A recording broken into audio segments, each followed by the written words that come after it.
Is it true that businesses are only as healthy as the people who run them? We're used to counting rows of stock on the shelves, or counting customers that come in through the door or log on, or appearing at the bottom line of a balance sheet. But there is another factor that we may well be ignoring, and that's to our detriment as managers, and of course to the detriment of our businesses. It's something that's been screaming at us for quite a while now, and we've been ignoring it. How are our staff coping personally? Psychologists Emmy Golding and Peter Diaz have been looking at the field of workplace mental health for some time. And they've written a book which is a guide to managers about how to deal with this elephant in the room, or the office, or the factory, or the studio, or any workplace anywhere. Anywhere. Yeah. So how important is mental health to the health of the business? Well, I think mental health is a tsunami that's coming. It's on its way. If it's not hitting workplaces already, it will be shortly. We're seeing the impacts that it's having around the world in workplaces. The impact is going to be huge for workplaces. And the situation right now is that most workplaces are not ready. How much emphasis has been given to workplace health in the past? Well, I think when it comes to psychological safety in the workplace, we're 10 years behind our physical health and safety. You know, I was the other day looking at those photos where you used to have construction workers up on tall buildings with no safety harnesses, and they're walking along that beam. And now you think, how did we ever do that? Well, I think that's kind of where we're at with psychological safety at the moment. So why have we ignored this for so long? I think it's been seen as an expense, something that doesn't make money. So it's in most cases, it hasn't even been a budget item until now. So what's happening then is that people are reacting to a problem instead of being proactive and avoiding a problem. So hopefully we can turn that around. We're trying to help to encourage people, businesses and managers, don't leave it until it becomes a problem. You know, deal with the situation, create a culture that is people friendly and business friendly, because both have to go hand in hand. You can't just give so much attention to people that the business suffers, but you can't give so much attention to making money that people suffer. They go hand in hand. Yeah, so okay, first things first, what are the signs that a business has got people in it who are suffering? You know, sometimes this is an interesting one because mental health problems, we know from the data that 50% of people will not tell their managers they have a mental health problem, regardless of how severe it is. So that you could be having a mental health problem in your team right now, and according to statistics, you do. If you've got more than 10 people, you have at least a couple of people in there that may be having a mental health problem to, you know, depending on the severity of the problem, doesn't have to be completely severe, but you could be having 2 at least, and but you may not know about it, or they may not be willing to talk about it. So the issue is big. It can be under the surface, but what we're seeing now, especially in Australia, more people are coming out because we've become more aware. More people are putting their hand up and saying, yes, I do have a mental health problem. In some cases, they wait until there's a performance management meeting, and then they've gotten into trouble to say, well, the reason why I'm not performing is because I'm anxious or I'm depressed. And then the HR teams are panicking and say, well, what do we do now? Because we went in with this objective of dealing with a conduct or a performance issue, but now we found that there is a mental health issue. What do we do? And that's when they come to us. They come to the Workplace Mental Health Institute.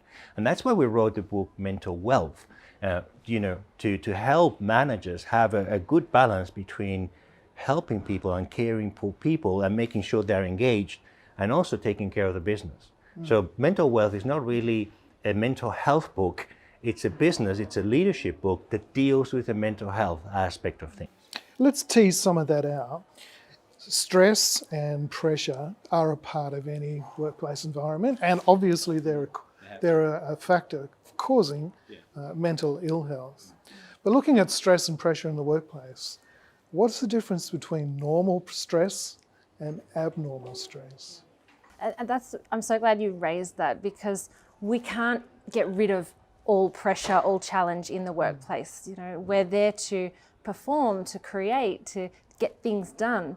And so a workplace that tries to eliminate anything that may potentially create some sort of pressure for people, it's just a futile exercise.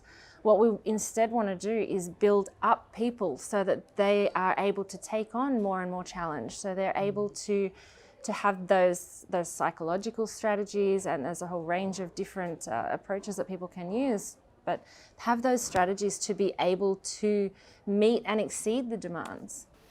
And that's a great question, because people are being paid these days in the modern workplace, more often than not, we're being paid for our ability to carry certain pressure and produce under pressure. That's what we get paid. I mean, otherwise it would be a gift. It wouldn't be a salary, you know. So we get paid so we can deliver on goods. So that out of the gate, it means that we're expected to feel certain pressure, whereas we turn it into stress or not is completely up to us. There's a difference between pressure and stress. Pressure, if I like pressure, it's exciting. If I think it's going to hurt me, it becomes stress and it's damaging. So, for example, I mean, if a person goes to the gym, everybody knows that in order to grow your muscles and be fit, you have to lift weights, and it's going to hurt. It's going to hurt tomorrow too, if it's going to be any good. We know that. So, but what do most people do? They go to the gym, it hurts, and they feel good about it. They don't feel stressed. They feel, this is doing me good. Pain equals good. In the workplace, it's the same thing. If pain equals good, we have excitement, we have engagement, we have a great workforce. If pain equals, oh my God, this is hurting me, now we have stress. We have problems. What you say is of course true, and we know that, but there are different sorts of pain. Let's look at the work environment. More than ever, it's a place of great change, and therein lies one of the ironies of the modern workplace. Technology and information are increasing exponentially at the rate of knots. Yet, it seems to be accompanied by a shrinking in the workplace. And there are fewer staff, tighter budgets, greater emphasis on the bottom line, and to misquote Churchill, we never before have so few staff been expected to produce so much with so much less to work with. That's a reality. And it's almost like there is an inevitability that staff are going to suffer on a personal level because of that. And we have to be careful of that. That is a reality. In some workplaces, we have seen that. They are doing more with less people, and that is a problem. So when that is happening, we have to be very careful. We have to be very honest as managers. And also as staff members, if we're being given too much work, we need to be able to go to the manager and say, look, I can cope and give you a good job, produce to the excellence that you require by handling this, this, and this, and this. But if you want me to do this, then I'm going to have to cut back on how I'm performing. There's, a human being can only perform so much. So that conversation needs to be had. And also the manager needs to be humble and needs to say, am I overwhelming my staff? Now, I think if you don't, as a manager, if you don't ask yourself that question, and or if you proceed after answering in the positive, yes, I'm overwhelming my staff, but I don't care, I'm just going to do it, that's not going to pay off. That's going to cost you in the bottom line. It may be a hidden cost, but it is going to cost you. Now we know how to work those things out, and there's a financial cost to that. So this comes back to your question about signs. How can you tell when a workplace there's people struggling? And I think for most organizations, it's once they start to see the productivity decreasing, because people, when they become overwhelmed, when they become so stressed, they're so busy that nothing gets done. And, I think we've all been in that space at some point where we feel overwhelmed and we just don't know where to start. So you see more and more of that. And the research has shown that productivity can be reduced by up to 50%. So you're paying someone for a full-time job and you're only getting a half-time job done. The other thing you then start to see is absenteeism, so people not showing up. So these are the sort of things that you can track and measure. But a good manager who is in touch with their people and understands their people and has the skills, not just the awareness about well-being, but the skills to actually go in there and keep an eye on their people and know what are the signs to watch out for and know what each of their team is capable of and how to work best with them, they're going to be able to prevent a lot of that happening. So that's good both for the employees and it's good for the business. What you say about managers being accountable to their staff is really interesting. And of course it's true, but they're also accountable to their managers. And very often the pressure that they're placing on the staff underneath them is actually directly coming from the manager above that mid-level managing. And that's an issue of culture, and we deal with the aspect of culture in the book Mental Wealth. That's why we call it an essential guide, because it actually, if you put in place the principles that are in the book, what you're actually doing is you change the culture of the organization. And we do know from cultural studies, how do you change the culture of the organization? You need 2 points of pressure, frontline and CEO. If those 2 points of pressure can come closer together, it changes the whole structure of the organization. I want to tell you a story. Well, actually, it's not a story. This happened to me. And what it did was it shed light on other situations. We're talking about workplaces that have been shrinking in resources and the expectation of reduced staff to meet a greater need. And that applies like across the board in every industry. Now, an industry that I'm not a part of, but I use, industry that you've no doubt used is public transport. Yeah. My pregnant daughter had to travel from the top of the state down to where we live in the city at short notice. She was fleeing a situation. She had all her worldly goods in 2 enormous bags, right? Enormous. Each one of them was the weight of a person. And she had a toddler in tow. She was on her own and she was on the train. Heaven knows how she got on the train, but she texted me and she said, and I'd intended to meet her at the station, of course. She texted me and she said, "Dad, can you please get onto the platform and help me off the train?" I thought, yeah, of course, no problem. So I get there, and to cut a long story short, I couldn't get onto the platform. There was no staff at the barrier. There was no way I could get through the barrier. There was a person who was managing the station locked up in a booth that I could see in the distance, and they were protected from the general public. I even thought of buying an Opal card, couldn't get an Opal card, mine was in the car. All I could do was top up the Opal card, couldn't do it, there was no way of doing it. So what did I do? I had to jump the barrier. I had to break the law. All the time I was scared I was going to be on video camera. And I knew someone was going to apprehend me, but I had this problem of my daughter arriving on the station. She had how long do you have to get off the train? It's like that, yep. Not long. I thought that I was stressed, she was stressed, the toddler was stressed. But also the station manager would have been stressed too if he knew about that. Mm-hmm. Of course he would have been.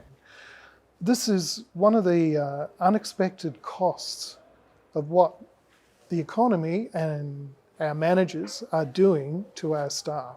And it's not something you're always aware of, and it's always something out of left field that highlights what's going on. But there is a sense of helplessness in the face of all of that. That also contributes to workplace mental health. Absolutely. And that meeting of technology and people, we haven't got it right yet. And what we're seeing around the world in our travels is that some organizations are going back to having people answer the phones, not a machine. Is that right? Yes, they are. You know, that's becoming the unique country? selling proposition. Yes, exactly. In the same country, people answering the phone and saying, how can I help you? Not pressing the buttons until you get someone, or having a machine answering you. Now, of course, there are advantages to technologies. We have created a very interesting, a very wonderful world in some sense because of technology. It's very comfortable, but when it comes to the workplace, sometimes we have removed that ability of the human being to say, yes, you're breaking the rules here, but the rules were meant to be broken in this occasion for the sake of humanity. And I think we've all felt the impact of that, where we feel, hang on, am I important or not? I don't feel important. I don't feel like my life matters or my problem matters because I'm being dismissed. And I think that's happening in workplaces where caseloads are becoming too big. people are feeling dismissed. Managers are feeling dismissed. They're talking to their managers, presenting the point of view of the people, and they feel dismissed. And that's what we talk about in the book, Mental Wealth. We talk about real compassion. Compassion is a marathon, it's not a sprint. Compassion has to have a long-term view of things, not just fix the problem right here, right now, so we can go down to the next problem, but what do I need to do right here, right now? So in the long term, I have a good relationship with my people, they have my trust, and I manage upwards, so I have their trust and I have influence. So that's why I say that Mental Wealth is a leadership book, because it teaches people how to become influencers of the world and also connectors. Okay, now the cost of mental ill health in the workplace. First of all, what are the obvious ones? Presenteeism, which is where people are showing up at work, but they're not all there. They're not able to perform. The lights are on, but no one's home. They might be sitting on Facebook all day. Sorry, Facebook. So they're present, but they're not really producing. Absenteeism. The other one that it's sometimes difficult to put a measure on, but conflict, HR issues, the team dynamics and the time and the energy and the effort that gets spent on dealing with all of those issues. When people are stressed, we all respond differently, but one of the common ones is we get irritated. We might say something that we wouldn't normally say to someone. So all of those things come together and create a downward spiral, unfortunately. And that's what we want to do, is change it round. And it's complex, but there are simple things that managers can do as well. And that's what we share. We'll get to that. In terms of the impact on workplaces, we know from the research also that stressed out people are more likely to complain of harassment and bullying. So I talked to a director of HR once, and she said up to 70% of the problems that we have in HR, I think, have got a mental health issue behind them. 70%. Let's talk about that's HR. an expense. Let's talk about HR. All right. Look, the name of the department has almost become an oxymoron. Yes. Many industries, especially the bigger ones, have got two levels of staff.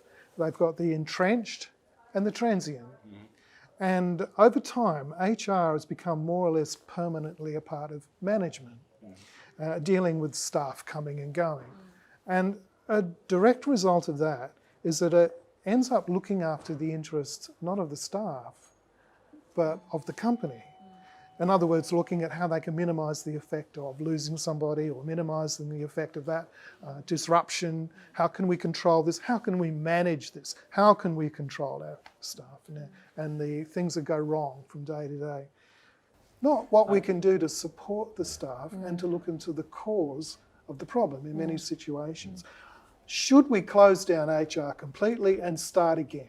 Absolutely not. No way. We love HR. We cannot do with the learnings of HR. HR has been around now for a couple of decades at And least. there's a move to change, you know, Yes. people and culture is what so many departments are now moving towards, to try and highlight that we do care about people and the culture, and that these two things, the business results and the well-being of staff, are not mutually exclusive. In order to support the business results and all the things that are, you know, the bottom line, you need to look after the people. The people are the biggest asset to the business. That's where, for most industries, most of the investment is made. So if you're going to invest in people, do it properly and get the results out of your investment. And you know, HR has been caught between the sword and you know, what's the saying? rock and a hard rock place. and a hard place. I was thinking of the Spanish saying. And between a rock and a hard place, they've been brought in by management to do a job. So they're being paid by management to take care of people. So, and I know a lot of people have had very bad experiences with HR, unfortunately, sadly. I do think, though, that one of the problems that HR has had traditionally is that they haven't had a lot of power.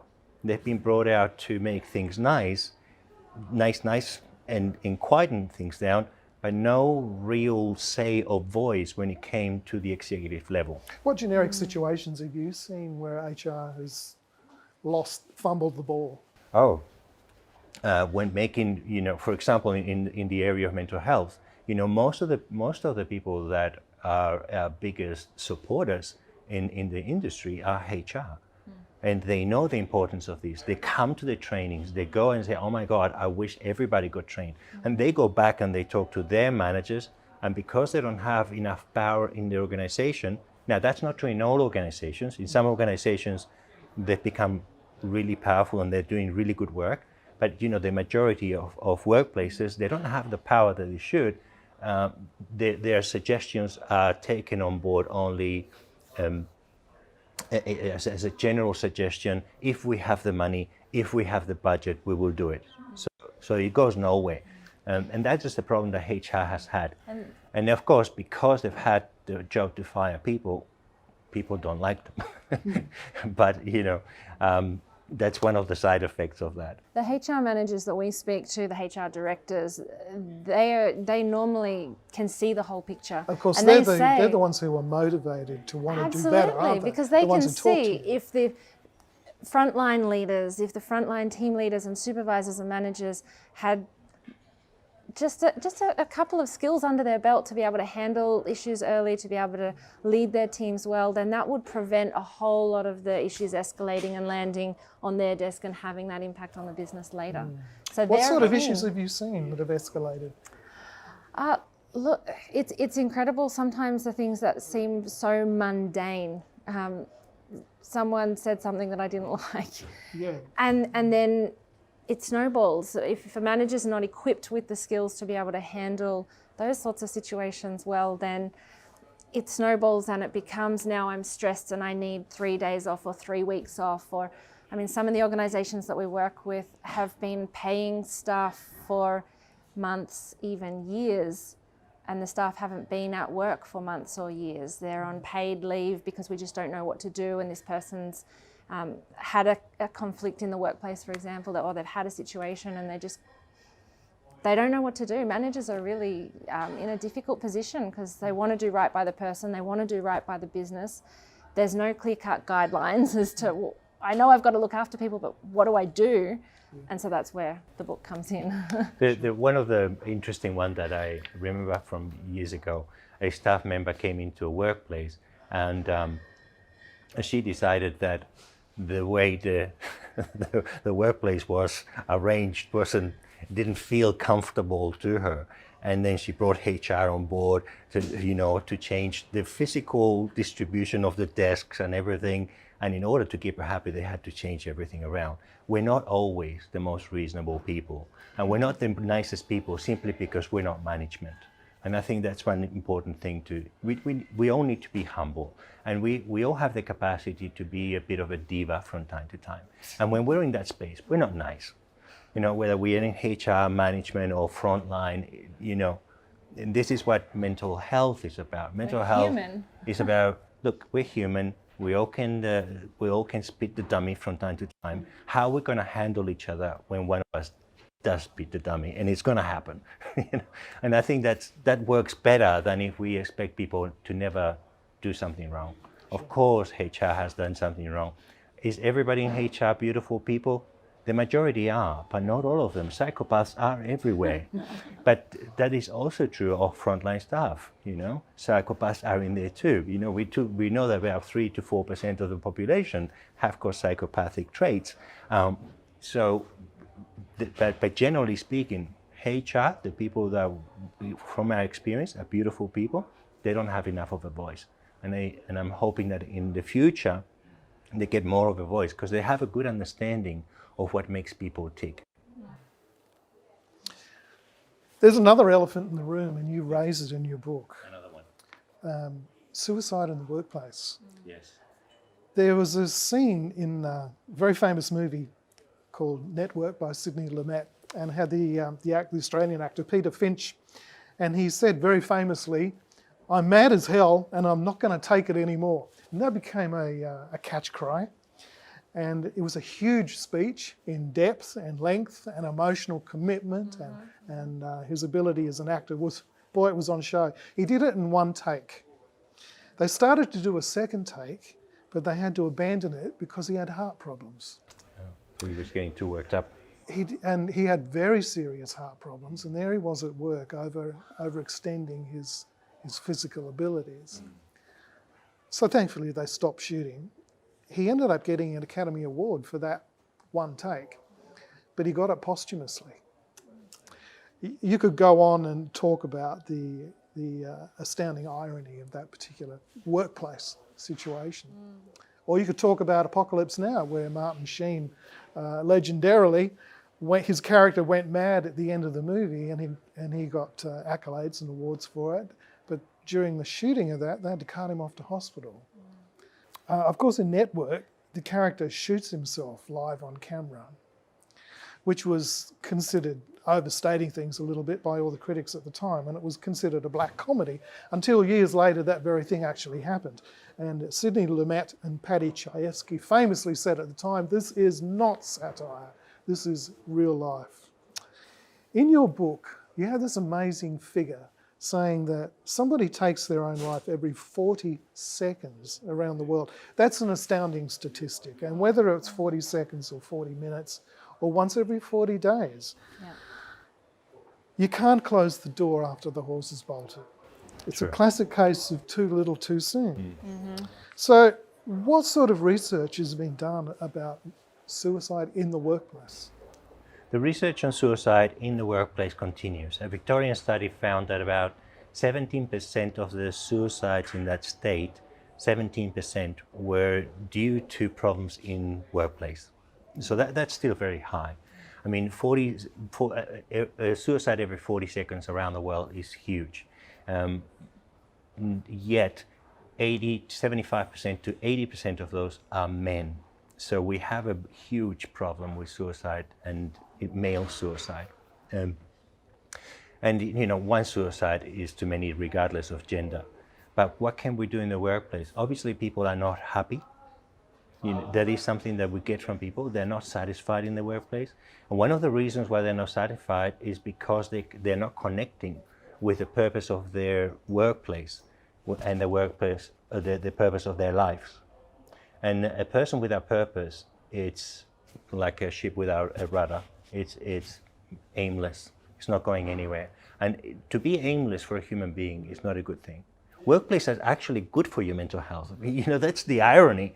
When we put a person with a mental health issue in work that is significant and it contributes back to the community, we see a better recovery overall. So it's good for your mental health.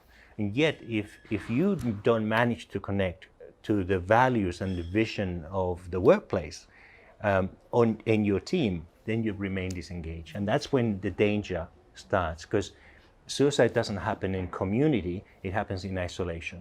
Suicide is decided in your head, not in a collective. Some people that suicide take a collective with them, but the decision is individual. So we can do a lot in workplaces to turn that around as managers. That's why I say Mental Wealth, the book, is a leadership book, because it teaches managers how to lead their teams so they're connected with something meaningful.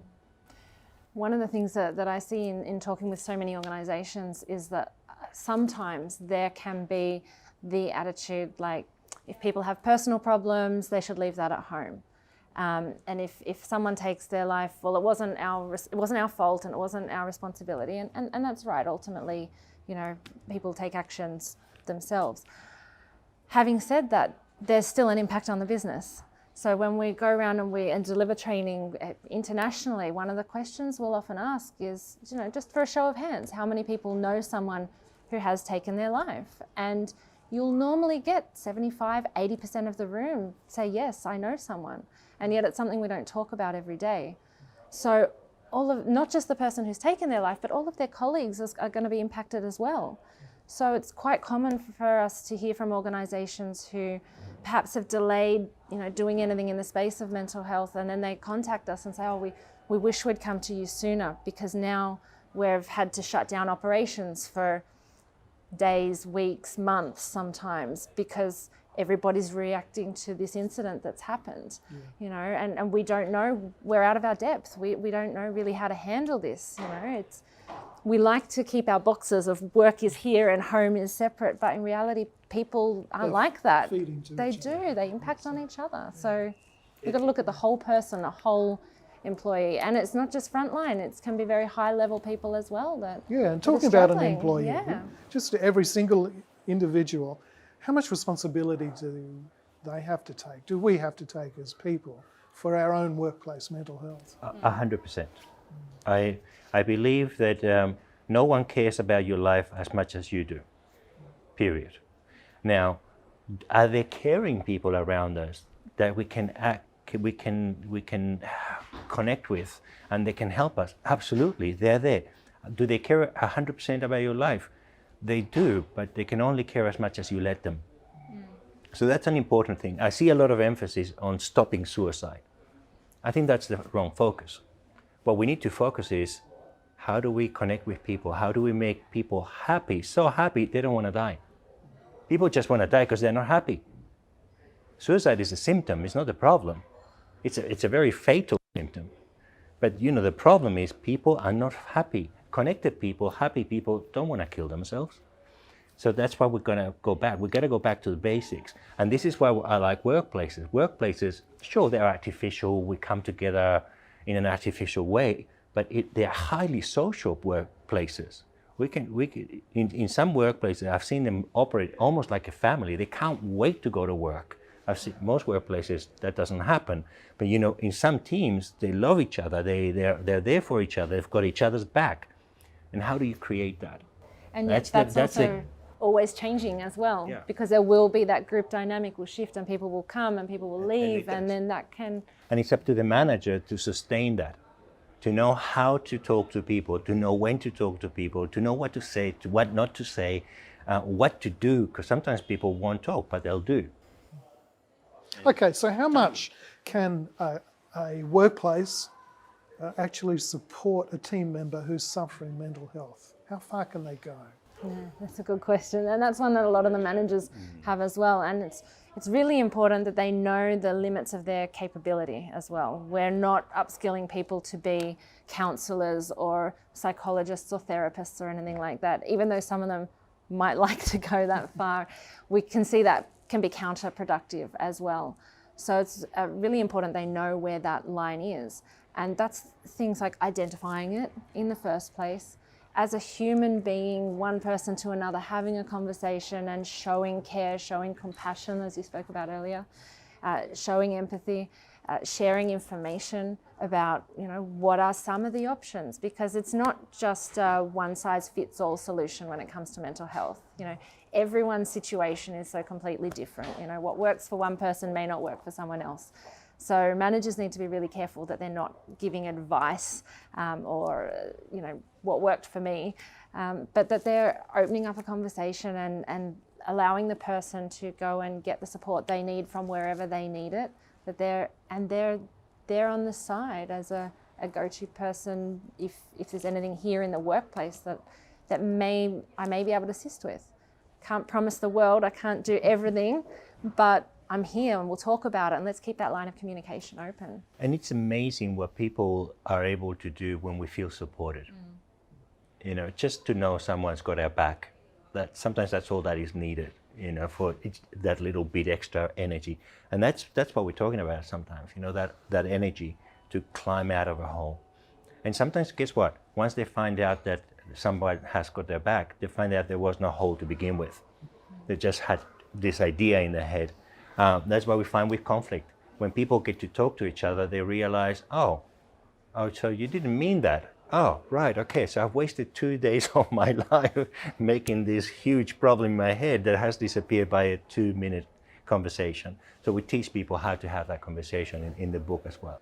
Now, early in your careers, Yeah. you've worn many hats. Yeah. Yes. You have separately been in workplaces. How have you felt your mental health has been personally? Perhaps, Peter, first to you. Have you been in a situation in another life where you've been in a workplace and you knew that you were suffering and perhaps you didn't know how to handle it at the time? Yes, and I was in that situation because during the 90s I did have bipolar disorder. Diagnosed, and I took medication for it, and suicide was one of those options that I contemplated. And until I reached a point one day they said, that's it, no more. And I took 100% responsibility. I didn't know how I was going to do it, but I started crawling out of that hole. What was the first step to taking that responsibility? That, as you said, that's a To huge realize that no matter how loving and beautiful people are around me, no one is going to care about my life or should care about my life more than I do. I need to take care of my life. I need to find out my answer. I'm a unique individual, and what might work for you is not exactly what works for me. But what did work for you? What For me, support did you get that worked? what I did was to go and research what had people that felt great about life did that I didn't do. That's what worked for me. So, Nelson Mandela, he seems to have it together. He was 27 years in prison. If I'd been 27 years in prison, I don't think I would have lasted too. What did he do? How did he approach the world? What was his way of thinking? So I read a biography on Nelson Mandela. I tried to soak up his personality, his way of acting, of understanding the world. Gandhi was another one, going from trying to fit in with society to becoming a disruptor, and through peace, through peaceful means, get rid of an empire in India. That's a huge achievement. So how did he approach people? And it was incredibly similar. The Mandelas of the world and the Gandhis of the world and the Bransons of the world or Mother Teresa's of the world, they have a way of operating in which they do not act as a victim ever. And that was the lesson for me. And to realize that there was a pity party going on in my brain. You two work closely together. Yeah. Have you ever challenged Peter and said, stop feeling sorry for yourself? Oh, absolutely. we keep each other accountable to that Yes. all the time. So It has to happen. absolutely. And I think it's helpful to have someone like that around course. you, whether it's someone in the workplace, whether it's someone at home, a friend, a family member. Yeah, we have fun with that. Years ago, did you discover for yourself the effects of mental ill health in the workplace? Look, I don't think I've ever, we talk about where's that line where it crosses over into a mental health problem, something that's been diagnosable or not. I wouldn't say that crossed that line, but definitely, our levels of mental well-being fluctuate. And there are definitely periods at work for one reason or another where I can remember, having been more stressed. And usually it comes down to the dynamics of in amongst people socially. You had a HR boss. Yeah, I've had that was not very HR-ish. Yes, yeah, and I've had a number of different HR because that tends to be the area of a workplace where I gravitate to, and so I've worked with HR a lot, and I've had exactly what I was praised for from one manager was what was a problem with another manager, and. The good thing is, I think because we adopt that philosophy of taking responsibility and taking that personal responsibility and not going into the victim space, that kind of allowed me to say, well, what are my options here? How am I going to deal with this? Can I manage up? What can I change in this dynamic? How do I want to approach it? Or when is the time for me to move on to a new challenge and take on something new because this situation simply isn't working for me? And they can be very difficult decisions for people to make. Do I stay? Do I go? Should I change me? Should I try and change them? How do I tease all of that out? But for me, that making a decision and moving forward was what was most important, not to stay stuck in a Okay, great. Yeah. Now, maybe we'll just go through a checklist of things that managers can do. Just brief responses to basic questions like if someone came to you and said, what should I put in place? What's the first thing you'd say? Smile. It's amazing how many managers wreck their culture by not smiling. If you're going to do one thing, just make sure that you smile. When you're talking to someone, make sure that you smile. I have that problem, but when I get into my head, I get very serious, and then people get intimidated. And when I learned that lesson, now I force myself to just smile, And if I'm sending an email, send an emoji, a smiley, at the end, so they know that you're okay. Because that's the question people are asking, are we okay? That's what your staff are wondering. Am I in trouble? Are we okay? And it's ridiculous because we're grown-ups and we hate it. We don't want to think like that, but we do. And we need to acknowledge that. What should be taken out of the workplace? Oh, Facebook, Yeah. social media. Yes, people do too much comparison. They, when we go on Facebook, what do we put? Holiday pictures, and we see the people having this wonderful life. And where are we? In the cubicle, looking at Excel spreadsheet. That's not very convenient. You can do the Facebooking later. Okay, what Yeah. should be added to manager training? Skills-based training. Awareness isn't enough. We can't just be aware of this issue. We need to actually know how to deal with it. So one of the things that I've seen those organisations do who are benchmarking is it becomes part of induction. Part of the induction program is that we care about psychological safety and workplace well-being, and here's a basic skill set. And it teaches people from the very beginning that this is the culture we support here. So they get that attitude shift as well as the skills and the knowledge to be able to apply it and make a difference. So for managers, mental health and well-being training that is skills-based, that is going to teach them how to be better leaders in this space. For staff, resilience training. They need to become a little bit tougher. We've become a little bit soft. And this idea that somehow, life is, a bed of roses. And it's not. It's not. We need to get back to reality and learn to cope. And I think those two would be a great addition to any workplace. Very often you get the opportunity to get your staff together, usually for reasons of discipline or direction, but what should be the first thing you say, or what should be the main takeaway from any meeting with your staff? I'm fond of saying that you should meet with your staff to tell them good stuff more often, 6 times more often than you meet with them to tell them bad stuff. Yeah. It's a workplace boss to person reporting to you. It's a little bit like a marriage. If you're always criticizing, it's not going to last. But if for every criticism, this is based on research, you say 6 positive things in between, you have a great marriage. So the same thing in workplaces. Make sure that you praise meaningfully, not like, hey, you're a top bloke. That's not praise. That just makes people, comfortable and not productive. But tell them what they're doing well. I love the way you did that report. I love how you cross those T's or whatever it is, but give 6 times for every time that you got to tell them something like, hey, I noticed that you didn't say hello with a smile. Can you do that better next time? No problem, I gotcha. Because I know I'm a top bloke. That's not a problem. But if I'm not sure of that, geez, am I doing anything right? So that's what I would do. And that ties in with what we often talk about is remember why you hired someone in the first place. You hired them because they had a skill set, because they had an attitude set. Remind yourself of that and then remind the person of that. That's what you're here for. You're contributing, you're offering value. We all like to know that we're valuable, as in we contribute to this group. By the way, that sounds easy, but just ask any married person how easy it is. Now, talking about mental health in the workplace, how can you put in place effective monitoring of mental health?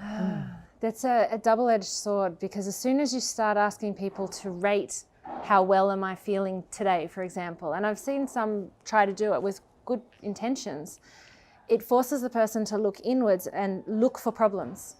And so what happens is people go, oh yeah, I am a little bit stressed about that. And they snowball. It builds and it becomes a focus of looking for problems, as opposed to how do I just feel even better? How do I feel even more confident, more capable, more resilient, stronger, happier, more relaxed, more creative, all of those things. So what ways can you monitor it?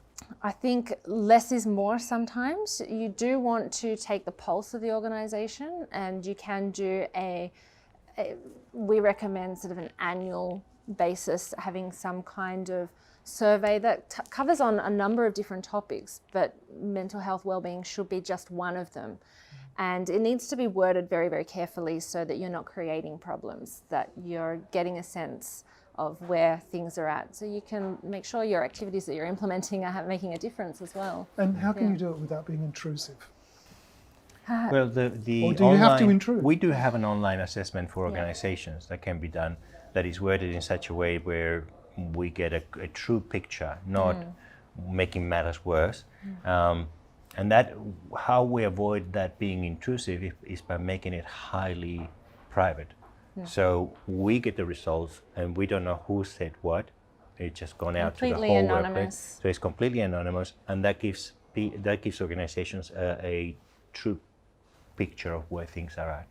Yeah. I want to talk about rigid realities. Interesting.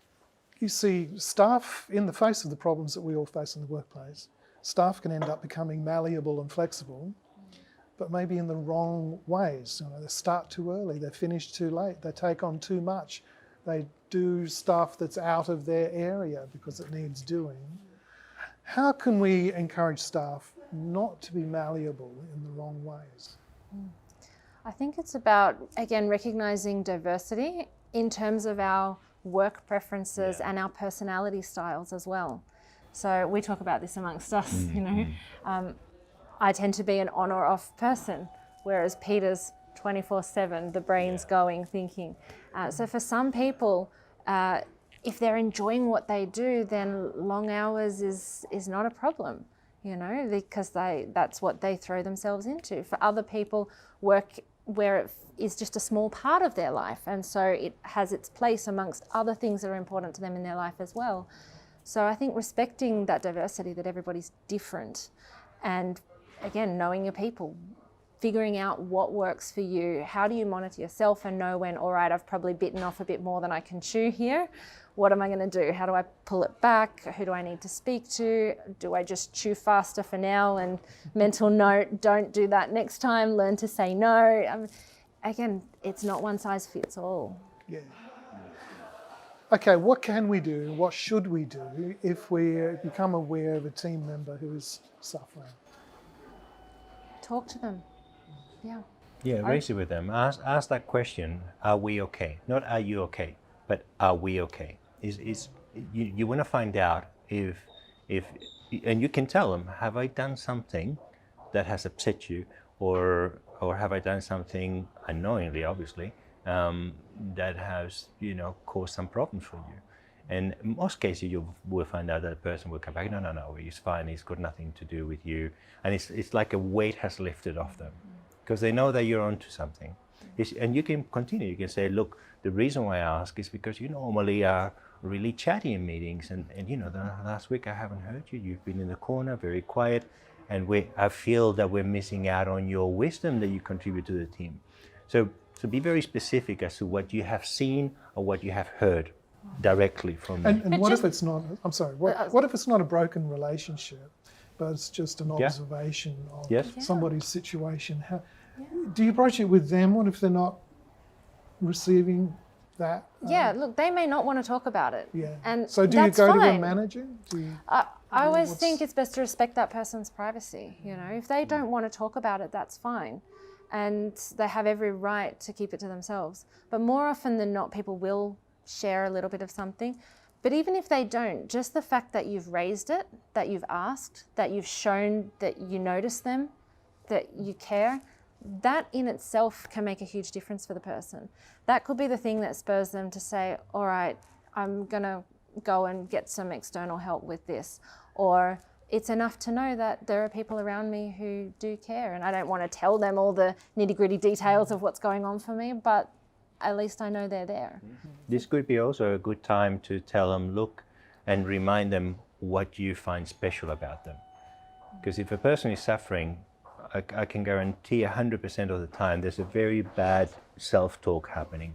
And somebody coming along and say, you know what, we appreciate you, the way that you bring, the warmth that you bring into the team, or whatever it is, and the expertise on this and that, be very specific on it, can be very healing for that person. It can interrupt their pattern, their process, in a very positive way.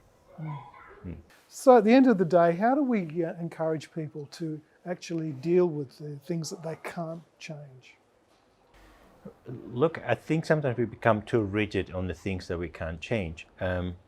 What about doing something else? You know, if you can't travel a certain road and you used to travel down that road, but now there's works, what do? Do you just sit in the car and cry? No, you just turn around and find some other way, you know, put a GPS on. And we do see that happen in a lot of workplaces. We see people that shouldn't be in that work. It's the wrong job, period. It's got nothing to do with the manager. It's got nothing to do with the organization. They're simply in the wrong job, and they won't get out because nobody's helped them see that.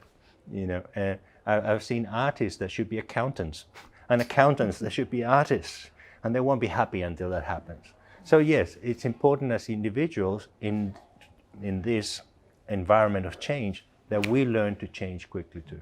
So how better are we getting at adapting to the conditions in the workplace? I think we've got a little way to go. Human beings struggle with change. It's built in, it's part of our survival mechanism, that anything different could threaten my survival. So if everything just stays the same, I'll be okay. But the world is changing, as you said earlier. The technology, the globalization, the way everything's changing, we do need to get better at changing with it for our own well-being. And that may mean, as Peter said, leaving and getting something new, but it may be changing the way we approach it and changing how we think about it and changing our perspective on things as well. Thank you. Thank you. Thank you, Ian.